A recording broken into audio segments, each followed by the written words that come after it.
Mi mejor amigo, a quien llamaré Axel para proteger su privacidad, y yo decidimos alquilar una casa juntos. Habíamos estado hablando de ser compañeros de cuarto durante un tiempo, ya que ninguno de los dos quería seguir viviendo con nuestros padres. Estábamos asistiendo a la universidad comunitaria y teníamos trabajos, por lo que mudarnos parecía ser el siguiente paso. Encontramos una casa pequeña pero decente que estaba a solo 10 minutos en coche de la escuela.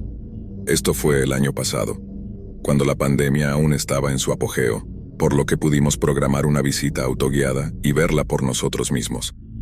Ambos pensamos que era el tipo de casa perfectamente deteriorada pero asequible para pasar nuestros años universitarios.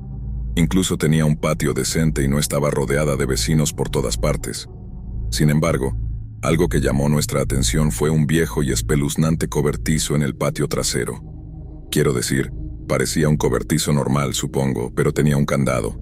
Y en la descripción de la casa en línea, no se mencionaba en absoluto. A ninguno de nosotros nos importaba usarlo de todos modos, así que lo ignoramos y firmamos el contrato de alquiler. Estaba muy emocionado, y podía decir que Axel también lo estaba. Un mes después nos mudamos. La primera semana fue genial. Fue la primera vez que ambos vivíamos por nuestra cuenta, así que la libertad era asombrosa. En un sábado normal por la noche, estaba en la sala de estar viendo la televisión, esperando a que Axel volviera del trabajo. Eran las 7 y Axel terminaba su turno a las 8. A través del sonido de la televisión, escuché lo que juraría que era el ruido de una puerta grande cerrándose. Venía de afuera, y mi primer pensamiento fue el cobertizo. No había forma de que fuera a salir a comprobarlo por mi cuenta. Cuando Axel regresó a casa, le conté lo que había escuchado. Me preguntó una y otra vez si estaba seguro de que no provenía de la televisión u otra fuente, pero sabía que no era así. «Está bien, veamos qué pasa entonces», dijo finalmente. Encendimos las linternas de nuestros teléfonos y salimos. Estábamos a unos 20 pies de la entrada del cobertizo, y todo parecía exactamente como antes. El candado seguía en su lugar, por lo que no había forma de que alguien hubiera entrado y lo hubiera cerrado por fuera. Axel me miró como si estuviera loco. Regresamos adentro y seguimos viendo la televisión por un rato. Sin embargo, no pude dejar de pensar en lo que había escuchado. Comencé a cuestionar si el sonido había sido real o no. En un momento, mientras miraba la televisión, miré hacia mi lado y vi una figura parada afuera de la ventana mirándonos. Axel no lo vio, pero escuchó sus pasos alejándose, así que estábamos en la misma sintonía esta vez. Axel me preguntó qué debíamos hacer, y yo no lo sabía. Nunca habíamos tenido que lidiar con algo así antes. No estaba seguro de si ese tipo tenía algo que ver con el sonido que había escuchado anteriormente. Mantuvimos nuestros ojos y oídos abiertos durante un par de horas, y como no hubo más avistamientos extraños, finalmente nos fuimos a la cama. Me llevó un tiempo conciliar el sueño, pero creo que finalmente me quedé dormido alrededor de las 10 p.m.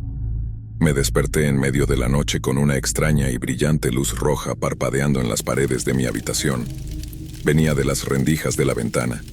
A medida que me despertaba más, también noté que escuchaba algo, un suave crepitar que también venía de afuera. Todavía estaba cansado y mi mente no estaba del todo despierta, pero luego escuché a Axel llamando mi nombre desde el pasillo afuera de mi habitación. «Oye, despierta». Cuando estaba a punto de preguntar qué pasaba, fui interrumpido por algo aterrador, horrible y alto, algo ajeno. Giré la cabeza hacia la ventana, apartando las sábanas. El cobertizo estaba en llamas y acababa de derrumbarse. El gran incendio se acercaba a la casa. Llamé al 911 y ambos tomamos el auto de Axel y nos fuimos al otro lado de la calle. El departamento de bomberos logró controlar el fuego antes de que se volviera demasiado grave, causando solo daños menores por quemaduras en el costado de la casa. Le contamos a la policía lo que habíamos escuchado y sobre el hombre que vi, pensando que tal vez él había tenido algo que ver con esto, pero no tenían nada con qué trabajar. Todo lo que había en el cobertizo se había reducido a cenizas, excepto algunas herramientas de metal antiguas. Me hizo pensar que alguien estaba haciendo algo allí y que probablemente lo incendió para ocultar pruebas. Me pareció demasiada coincidencia. No creo que nunca sepamos exactamente lo que sucedió esa noche o qué estaba pasando dentro de ese cobertizo desde que nos mudamos.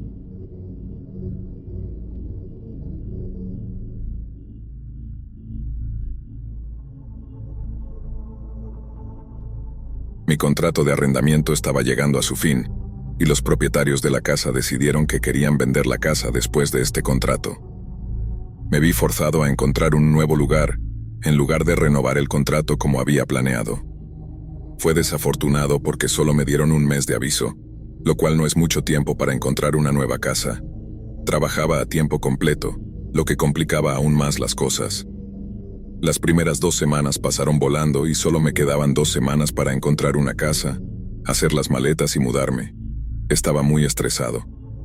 Con el tiempo agotándose, apliqué para 3 casas cercanas sin siquiera visitarlas. 2 de ellas me rechazaron, pero fui aceptado en la tercera. Por las fotos no parecía tan bonita como la casa en la que estaba viviendo, pero estaba haciendo lo mejor que podía en la situación complicada en la que me encontraba. Alquilé una furgoneta de mudanzas y trasladé mis cosas lo más pronto posible. Una vez que tenía todas las cajas dentro y los muebles en su sitio, finalmente tuve la oportunidad de echar un vistazo a la casa. Era mucho peor de lo que parecía en las fotos que había visto. Las paredes tenían la pintura desconchada y todo parecía anticuado y deteriorado. El alquiler era económico, pero no lo suficiente como para compensar el estado deplorable del lugar.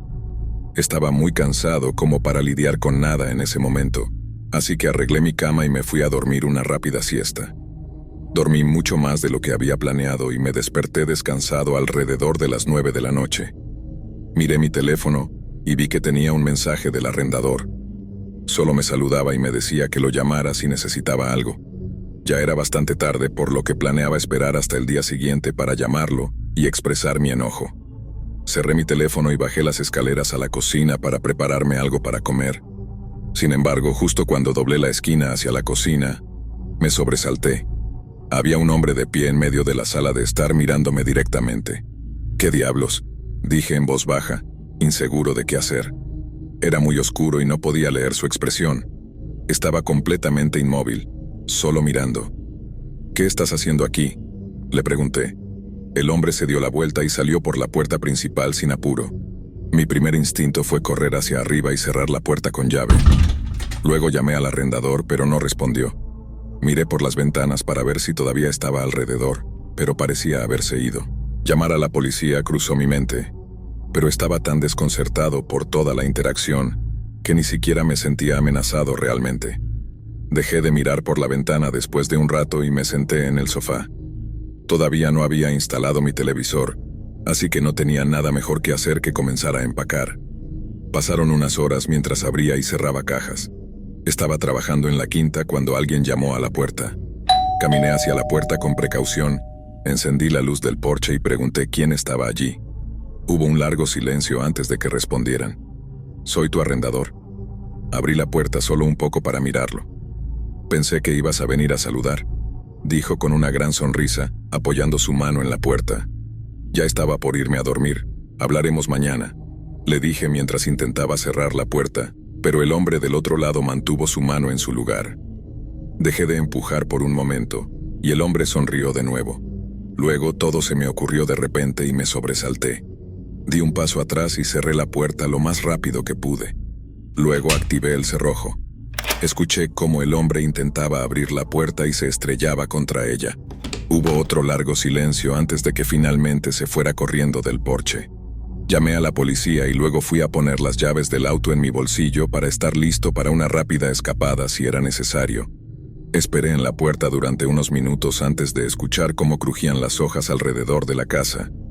Fui a la puerta trasera y me asomé para ver al mismo hombre parado afuera con un martillo en la mano.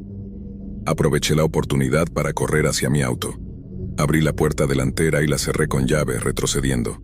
Vi al hombre al lado de la casa, mirándome mientras me alejaba. Se fue cuando llegó la policía. Realizaron una investigación exhaustiva, pero no encontraron nada que sugiriera que este hombre estaba involucrado en el asunto. Sin embargo, nunca volví a ver al hombre después de eso. Una vez que terminó mi contrato de arrendamiento, me mudé y nunca volví a mirar atrás.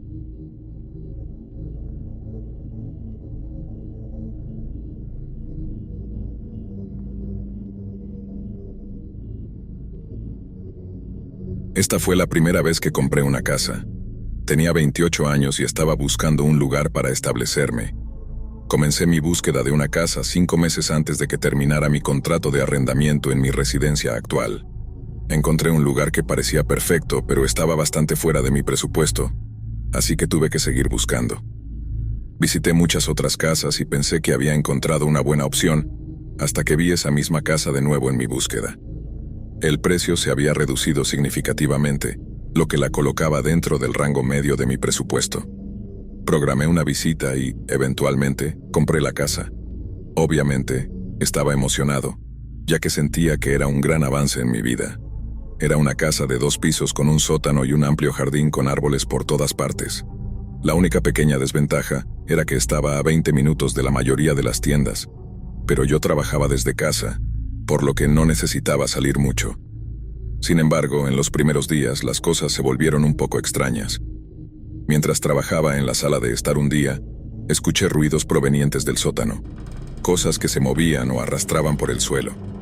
Me levanté y abrí la puerta del sótano, pero el sonido se detuvo. Estaba en silencio. Encendí la luz y bajé un par de escalones, pero no encontré nada. La planta baja estaba completamente vacía, aparte del calentador de agua y el aire acondicionado en una esquina. Solo había estado en la casa durante un par de días, así que pensé que los sonidos debían ser normales de la casa. Después de todo, no había nada en el sótano. Sin embargo, al día siguiente escuché el sonido nuevamente. Esta vez un golpe suave que sonaba como madera chocando contra la pared. Bajé las escaleras hasta el sótano, pero nuevamente no encontré nada inusual. Empecé a preocuparme y me pregunté si había algo más en juego. Pasaron los días y los sonidos continuaron. Decidí ignorarlos después de un tiempo, pensando que tal vez era simplemente el comportamiento normal de la casa. Luego, mientras exploraba el exterior de la casa, noté que una de las tapas de las ventanas del sótano estaba desaparecida. Esto en sí no era una señal alarmante, pero sabía que tenía que reemplazarla antes de que lloviera y el sótano se inundara. Fui a una tienda de hardware. Compré una cubierta nueva y la instalé en el lugar adecuado ese mismo día. Esa noche fui a dormir temprano, pero me desperté a las 11 p.m. con otro golpe de madera que provenía del sótano, directamente debajo de mí. Al instante escuché lo que parecían pasos, yendo de un lado del sótano al otro. Esto me asustó profundamente, y tuve la certeza de que alguien estaba en el sótano. A pesar de mis temores, tomé un bate que tenía en mi habitación y descendí lentamente las escaleras hacia el sótano. Cuando llegué abajo todo estaba en silencio, y el sótano estaba tan vacío como siempre. Busqué en cada rincón, pero no encontré nada inusual. Me sentí incómodo y regresé arriba. Puse una silla frente a la puerta del sótano, pensando que si había alguien abajo, al menos tendría tiempo para reaccionar si intentaban abrir la puerta. A la mañana siguiente, volví a inspeccionar el sótano, pero esta vez algo se sentía diferente. Estaba notablemente más iluminado de lo que lo recordaba. Revisé la ventana bien y vi que la tapa que había instalado la noche anterior había desaparecido nuevamente. La observé desde abajo y no estaba en ninguna parte. Eso fue suficiente para hacerme llamar a la policía. Algo extraño estaba ocurriendo. Vinieron, tomaron mis declaraciones y buscaron en el sótano, pero no encontraron nada. Finalmente contraté a un técnico para que instalara barras en la ventana desde el interior. Después de eso, nunca escuché más sonidos extraños en el sótano. No estoy seguro de qué estaba ocurriendo allí. Tal vez alguien estaba acechando en el sótano o quizás era algo más. Incluso ahora, 3 años después, todavía tengo ese miedo en el fondo de mi mente de escuchar esos sonidos nuevamente.